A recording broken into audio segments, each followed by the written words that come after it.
Bonsoir à tous, bienvenue en direct sur KTV. Nous sommes le lundi 29 juin et à la une de cette édition, les électeurs du département ont fait leur choix.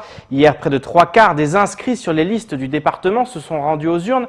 Un taux de participation supérieur à celui du premier tour malgré la crise sanitaire. Il en ressort de grandes victoires et plusieurs désillusions. Le principal enseignement reste cependant que les divisions auront coûté cher dans de nombreuses communes où le second tour s'est joué à seulement quelques voix. Le point dans ce sujet avec au montage Leslie Vimenet. Comme lors de chaque élection, l'effervescence s'est emparée de l'île ce dimanche 28 juin. Il faut dire que 3 mois après le premier tour, chacun avait hâte d'en découdre. À Pamandzi, Madi Souf, le candidat du MDM, l'a emporté d'une courte tête. Une grande joie au lendemain du décès de l'ancien député de Mayotte, Abdoulatif Ali. Hier soir, les Pamandiens ne pouvaient pas nous rendre un plus bel hommage, notamment à Abdoulatif, parce que vous savez qu'il est natif de Pamandzi, il nous a quittés ce week-end. Il était membre fondateur du MDM. Il était sur la liste de Matsouf en 2008 lorsque nous avions perdu la mairie. Et pour nous, toute l'équipe qui compose cette liste et tout la cellule MDM de Pamandzi dédie cette victoire à Abdoulatif. À Mamoudzou, commune chef-lieu, Amdil Ouaïdou Soumaïla a battu le maire sortant, pourtant investi par la République en marche. Une grande victoire pour les Républicains qui ont su rassembler large lors de ce second tour. Amdil est le patron de LR Mayotte puisqu'il en est le secrétaire départemental à Mayotte. Il a gagné effectivement Mamoudzou, mais pas dans ce format LR. Il était LR premier tour, mais second tour, il a dû composer une coalition avec d'abord 2 autres en fusionnant la liste, avec le MDM de Nkolomaïti et un groupement qui s'appelle Hima qui était mené par M. Hamidan Magoma. Et puis, je suis sûr que ça nous a permis de faire la différence. On a été fortement appuyé par 3 autres leaders qui avaient présenté de liste, mais qui n'avaient pas réussi à se maintenir. M. Bakar El Boto, et M. Ibrahim Ali et Limdin Bakar. Donc c'était une coalition de 3 qui ont fusionné, plus 3 autres qui ont appuyé sans rentrer dans la liste. Voilà la configuration. Mais Amdil, effectivement, et on le dit avec beaucoup de fierté, il est LR, il en est même un des patrons LR à Mayotte. Si à Mamoudzou, l'union a fait la force pour les LR, à Chiconi, la division a bien failli coûter la victoire. Le maire sortant n'a en effet pas été investi par le parti de droite, qui a même maintenu sa candidate au risque de perdre la municipalité. C'était difficile, c'était très compliqué. Mais c'est pour ça que la victoire est encore plus belle, parce qu'elle a été acquise à travers des efforts innombrables, des efforts qui ont nécessité l'implication de chacun, de toute l'équipe.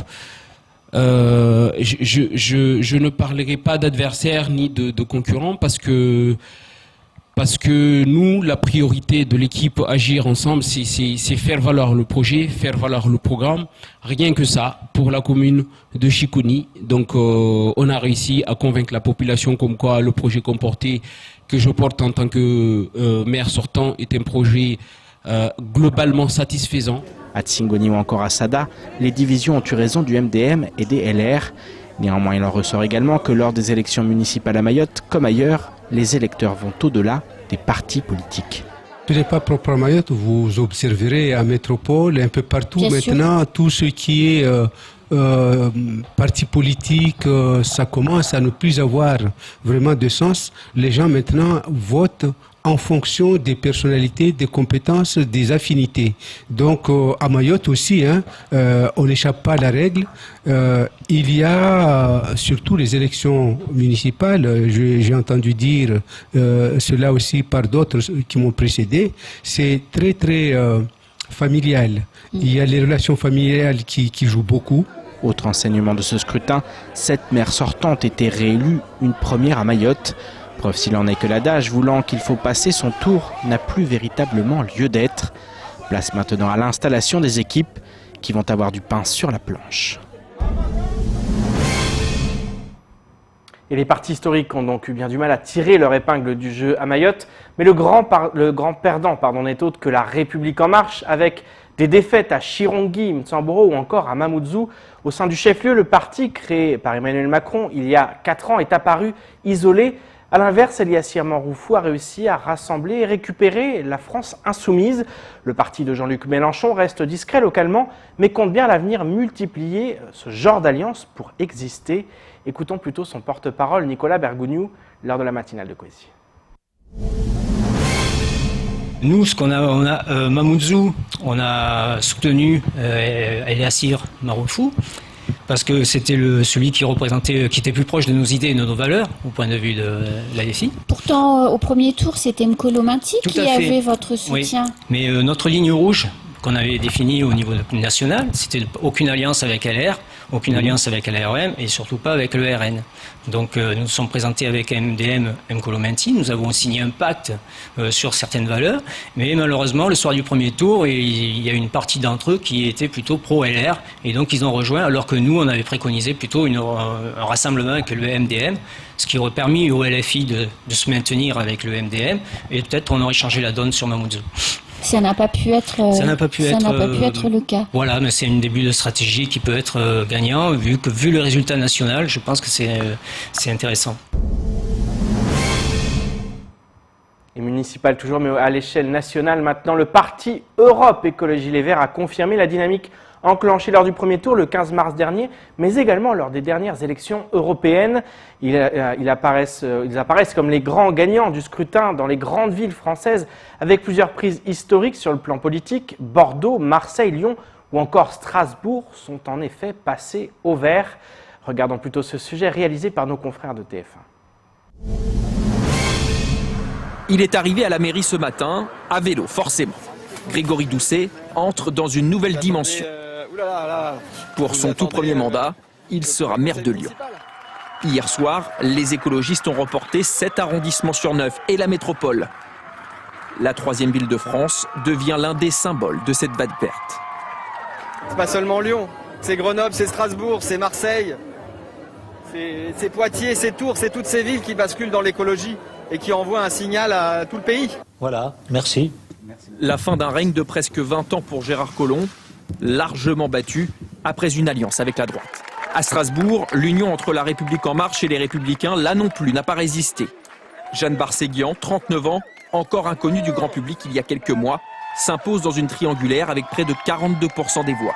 Elle devient la 3e femme à diriger la capitale alsacienne. Grâce à vous, Strasbourg est désormais la plus grande ville de France, avec à sa tête une maire écologiste. Les écologistes remportent 13 villes de plus de 30 000 habitants et donnent à Poitiers sa plus jeune maire, Léonore Monconduit, tout juste 30 ans. Une poussée verte et déjà des ambitions nationales pour certains.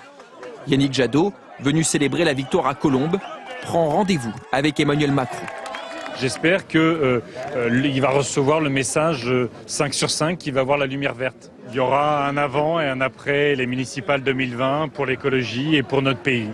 Message bien entendu par Anne Hidalgo, alliée à Paris aux écologistes. Avec comme valeur commune le respect de notre environnement. La maire sortante reconduit très largement sur la promesse d'une ville plus propre. Une victoire célébrée sur les quais de Seine piétonnisés lors de son dernier mandat. L'écologie s'annonce encore un peu plus triomphante à Paris. Place maintenant au reste de l'actualité locale avec notamment Jean-Michel Blanquer qui s'adresse aux enseignants du département ou encore les nouveaux cas de dingue en nette diminution. Au montage, Leslie Vumenet. Santé publique France a publié le 25 juin dernier un rapport épidémiologique consacré à la dengue dans lequel la décroissance de la courbe épidémique se poursuit avec moins de 50 cas par semaine depuis la fin du mois de mai. Une situation qui est toujours à considérer avec prudence. Le préfet et l'ARS insistent sur la nécessité de maintenir les mesures de prévention et rappellent que les mesures sanitaires individuelles doivent être considérées sérieusement, incitant la population à se protéger des piqûres de moustiques. L'ARS et le SDIS poursuivent leur intervention de démoustication. S'il est normal que le nombre de contaminés baisse avec la saison sèche, il est à redouter que celui-ci reparte à la hausse lors de la saison des pluies. Une épidémie légère donc, et qui a fait 16 victimes depuis janvier 2020, soit l'équivalent de la moitié des victimes du Covid-19. Si certains hommes politiques font de Twitter leur moyen de communication principal, c'est la plateforme YouTube que le ministre de l'Éducation a choisi pour adresser son message aux membres du personnel de l'éducation de Mayotte. Message dans lequel il rappelle la nécessité du maintien des mesures sanitaires dans les écoles, saluant au passage la réactivité et le travail remarquable des équipes mobilisées. Jean-Michel Blanquer ne tarit pas d'éloges à l'égard des professionnels de l'éducation, louant leur inventivité et leur persévérance face à la situation. Une belle façon de galvaniser les troupes quelques jours avant le début du dispositif Vacances apprenantes qui compte sur le volontariat des professionnels de l'éducation. Le ministre sait qu'à la rentrée, la crise sanitaire risque encore d'être d'actualité. Le ministre a par ailleurs salué le partenariat avec Kwezi dans le cadre de l'émission Kwezi School. Le conseil départemental lance un appel à projet dans le but d'apporter son soutien au tissu associatif local et aux entreprises luttant contre la précarité, le vieillissement et le handicap. L'appel à projet vise à soutenir les politiques sociales et médico-sociales locales. Il a été mis en ligne le 19 juin dernier. Le CD va mettre en place des conventions pluriannuelles de 3 ans à destination des structures qui proposeront d'œuvrer dans le champ du vieillissement et du handicap.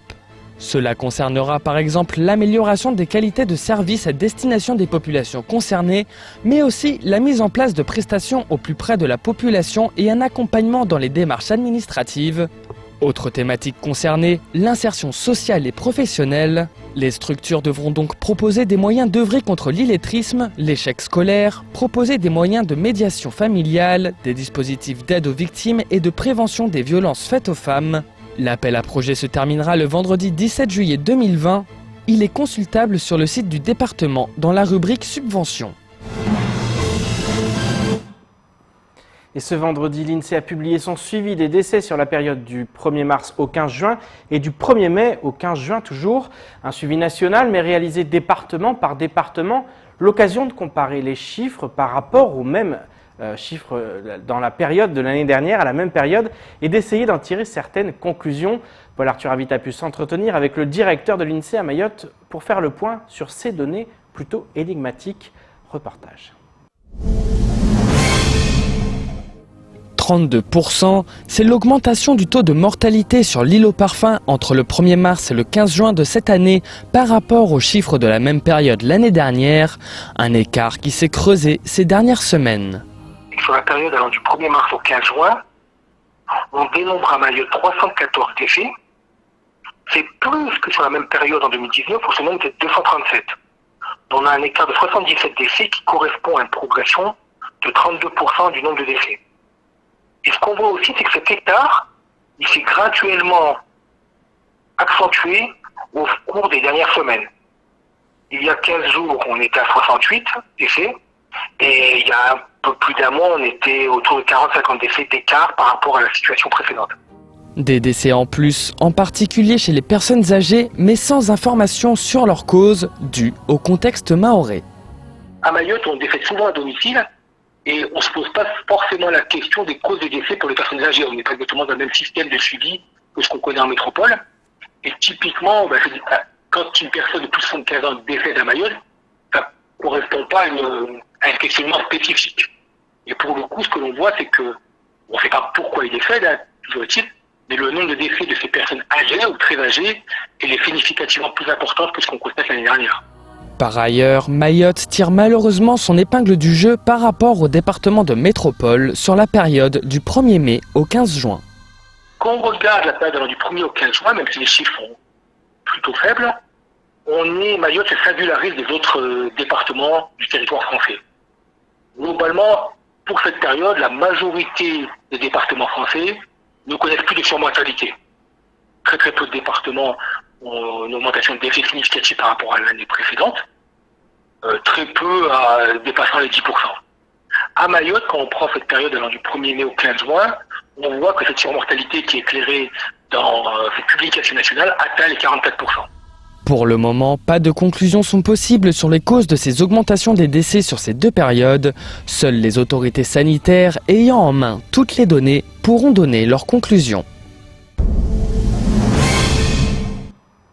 C'est ainsi que s'achève cette édition. Merci de nous rester fidèles sur Kwezi. Rendez-vous demain dès 19h pour tout connaître de l'actualité locale. Excellente soirée sur KTV.